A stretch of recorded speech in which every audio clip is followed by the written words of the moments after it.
So let's move on to some of the other primary teachings that Mr. Camping began to highlight towards the end of his ministry, even teachings that he himself vociferously opposed at one time. I know that listening to Open Forum, the most recognizable program that identified with Harold Camping, the live show that he did where he took any questions that listeners had. I can even remember Seventh-day Adventists frequently calling in and challenging him on his views of eternal conscious punishment.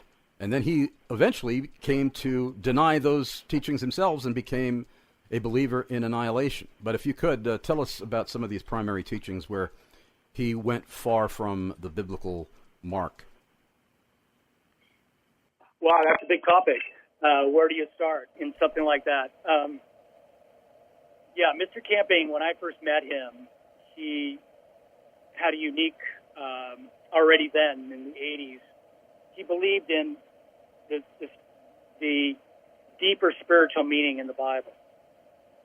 So basically what Mr. Camping believed in the three levels of meaning: the historical, grammatical, and then the deeper spiritual meaning. Mr. Camping began to teach early on about how numbers in the Bible can represent specific things, doctrinal issues, spiritual meanings, and have meaning in and of themselves.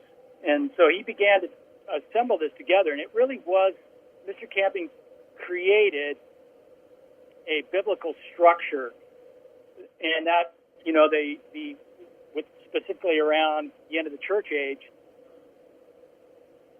something that, for those who are listening who are still avid supporters of Mr. Camping, one of the things that I don't think a lot of people who supported Mr. Camping understand is that if they still believe in the end of the church age, they must believe that we're at the end of the world, because one of the core teachings of the end of the church age is that it is the beginning point of the end of the world, God's final judgment. That's really what kind of got me. After Mr. Camping's passing, I began to look very carefully at the core of the basis of what Mr. Camping believed. I don't want to get off too far on this, other than to say that in my own personal study, I realized that there were several presuppositions that Mr. Camping made that are not supportable. And so what he did basically is Mr. Camping established private interpretation. When he had a stroke in June of 2011, all of that teaching, all of that knowledge went away. No one else possessed that. So basically, the doctrines that Mr. Camping taught, the end of the church age, the timeline of history, all of that pretty much went with Mr. Camping's memory when he lost it. So now that helped me personally to come to grips with the fact that this is private interpretation. Wow, you're teaching me something about his personal history that I never knew before. Yeah,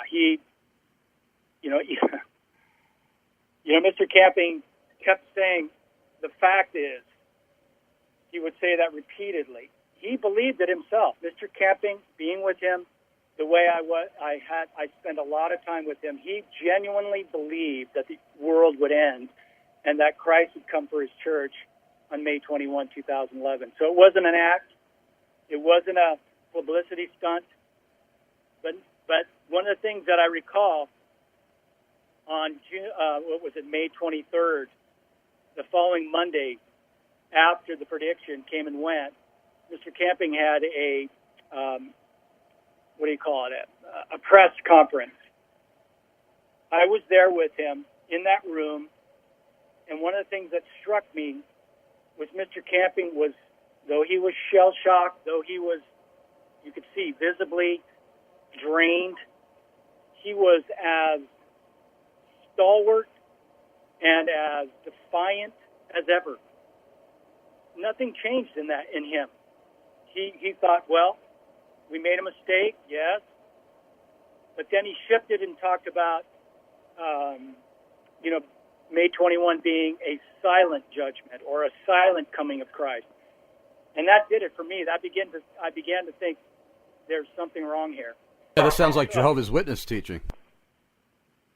Well, I don't know Jehovah's Witnesses very well, but yes, there was a lot increasingly more and more. Mr. Camping isolated himself, isolated family radio.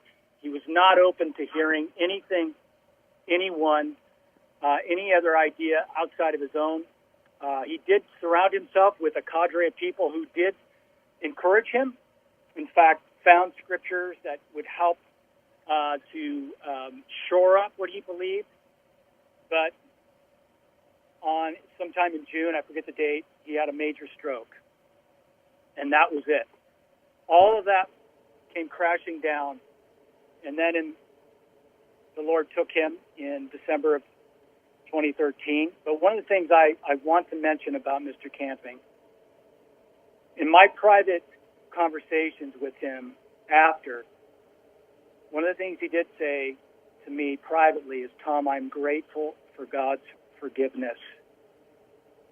Wow. So I do not know where he stood with the Lord, but I do know that he cared deeply about God's forgiveness and God's grace.